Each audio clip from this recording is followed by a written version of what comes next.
جمال الوجود بذكر الإله وتصفو. السلام علیکم ورحمۃ اللہ وبرکاتہ. آئیے ناظرین، آج ہم باتیں کریں آپ صلی اللہ علیہ وسلم کی دعوت اور نبوت کے تعلق سے. جیسا کہ گزشتہ ویڈیو میں نے بتایا کہ حضرت جبریل امین غار حرا تشریف لاتے ہیں اور آپ صلی اللہ علیہ وسلم کو خوشخبری دیتے ہیں کہ آپ اللہ کے نبی ہیں اور میں جبریل امین ہوں. اب آپ صلی اللہ علیہ وسلم کے اوپر یہ ذمہ داری عائد ہو جاتی ہے کہ آپ صلی اللہ علیہ وسلم لوگوں کو دین کی دعوت دیں، اللہ کے پیغام کو پہنچائیں، اللہ کی بڑائی کو لوگوں کے سامنے بیان کریں. ادھر قرآن مجید کی اس آیت کا نزول ہو جاتا ہے وَأَنذِرْ عَشِيرَتَكَ الْأَقْرَبِينَ کہ آپ اپنے قریبی رشتہ داروں کو ڈرائیے. آقا صلی اللہ علیہ وسلم جو ہے اس آیت کے نازل ہونے کے بعد قریش کے 45 لوگوں کو جمع کیا. آپ صلی اللہ علیہ وسلم نے ان کو کھانا کھلایا. کھانا کھلانے کے بعد آپ صلی اللہ علیہ وسلم جو ہے ان کے سامنے کھڑے ہوتے ہیں ان کو دین کی دعوت دینے کے لیے. لیکن کم بخت ابو لہب جو ہے اس مجمع میں موجود تھا. اس نے آقا صلی اللہ علیہ وسلم کو کہا کہ محمد تم اپنی اس ضد کو چھوڑ دو. پورے عرب کو یہ بات منوانا، پورے عرب کو اپنے دین کی طرف بلا لینا یہ کوئی آسان کام نہیں ہے. محمد تم اپنی اس ضد سے باز آ جاؤ، تم اس نادانی سے باز آ جاؤ. اور اگر تم باز نہیں آتے تو یاد رکھو کہ ہمارے خاندان کے نزدیک، ہمارے خاندان کے لیے تم سے اور تمہارے باپ سے زیادہ برا آدمی کوئی نہیں ہوگا. آقا صلی اللہ علیہ وسلم کو دعوت کا موقع نہیں ملا. آپ صلی اللہ علیہ وسلم نے دوسری مرتبہ لوگوں کو جمع کیا. آپ صلی اللہ علیہ وسلم نے پھر ان کا اکرام کیا، ان کو کھانا کھلایا. اب آپ صلی اللہ علیہ وسلم جو ہے ان کے سامنے کھڑے ہو کر تقریر فرماتے ہیں، واعظ فرماتے ہیں. ان کے سامنے جو ہے توحید، ایمان، رسالت کی باتیں بیان فرماتے ہیں.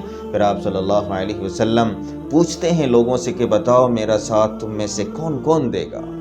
پورے مجمع میں سناٹا طاری. کوئی بھی بندہ جو ہے آپ صلی اللہ علیہ وسلم کو سپورٹ کرنے کو تیار نہیں ہے. مجمع سے آواز آتی ہے کہ میں آپ کا سپورٹ کروں گا. وہ جو آواز دینے والا تھا وہ ایک چھوٹا موٹا بچہ تھا جن کا نام علی رضی اللہ تعالی عنہ ہے. جب حضرت علی رضی اللہ تعالیٰ عنہ کہتے ہیں کہ میں آپ کا ساتھ دوں گا، چاہے کہ میری ابھی آنکھ آئی ہوئی ہے، میں چھوٹا بچہ ہوں، میری ٹانگیں پتلی ہیں، لیکن میں آپ صلی اللہ علیہ وسلم کا ساتھ ضرور دوں گا. اس وقت مجمع کے لوگ ہنسنے لگے کہ یہ چھوٹا بچہ علی محمد صلی اللہ علیہ وسلم کا کیا ساتھ دے گا. خیر محترم، پوری دنیا نے دیکھا ہے حضرت علی رضی اللہ تعالی عنہ کے کارناموں کو، اور پوری دنیا کے لوگ آج حضرت علی رضی اللہ تعالی عنہ کے کارناموں سے واقف ہیں.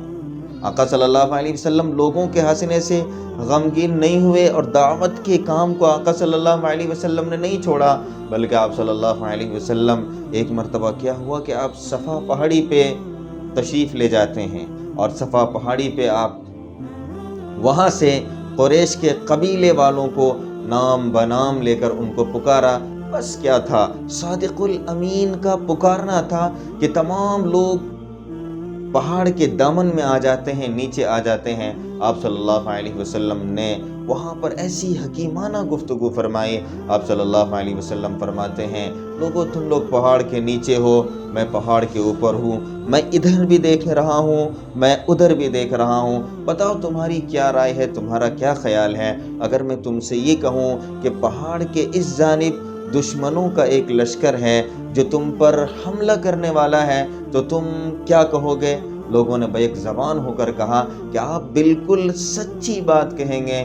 کیونکہ آپ صادق الامین ہیں. آقا صلی اللہ علیہ وسلم نے پھر لوگوں کے سامنے اللہ کی وحدانیت، رسول کی رسالت اور آخرت کے بارے میں آپ صلی اللہ علیہ وسلم نے لوگوں کو سمجھایا.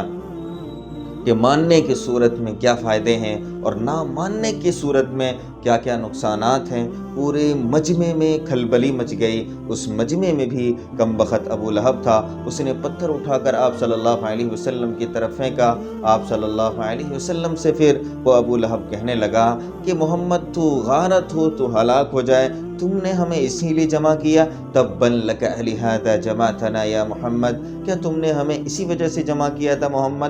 تو برباد ہو جائے۔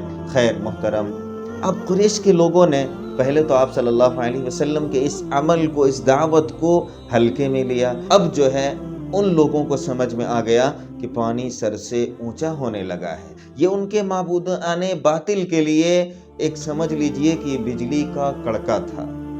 بھئی کیسے محمد کی بات کو تسلیم کر لیتے وہ لوگ؟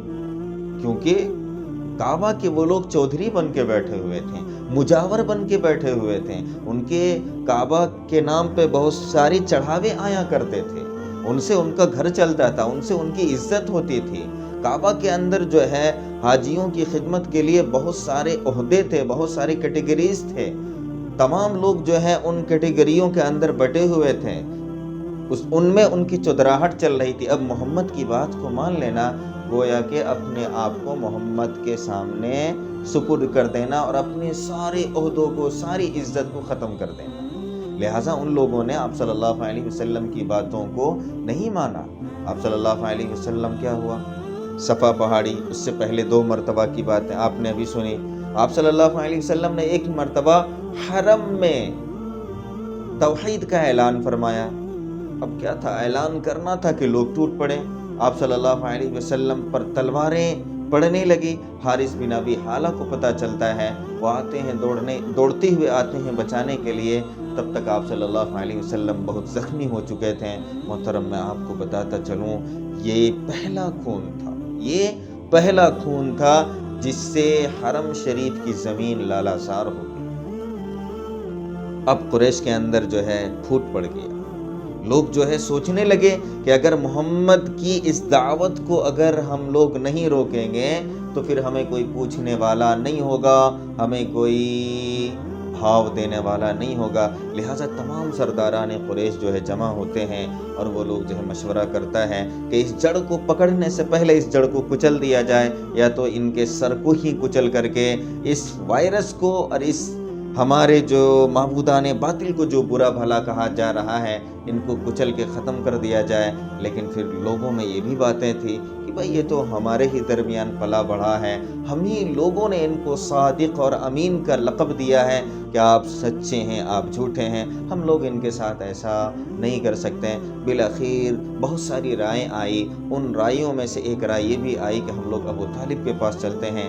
تمام شرفائے مکہ، رؤسائے مکہ اور جو عہدیداران تھے وہ ابو طالب کے پاس جاتے ہیں۔ ابو طالب کے پاس جا کے ریکویسٹ کرتے ہیں کہ دیکھیے آپ اپنے بھتیجے کو سمجھا دیجئے، آپ کے بھتیجے جو ہے ہمارے معبودوں کو برا بھلا کہتے ہیں، اگر آپ ان کو نہیں سمجھاتے ہیں تو آپ راستے سے ہٹ جائیے، ہم ان سے جو ہے نمٹ لیں گے۔ لیکن ابو طالب نے کفالت کی ذمہ داری لی تھی اور ابو طالب نے کفالت کا حق ادا کر دیا۔ ابو طالب نے تمام رؤسائے مکہ کو، شرفائے مکہ کو نرمی سے سمجھا بجھا کے واپس بھیج دیا۔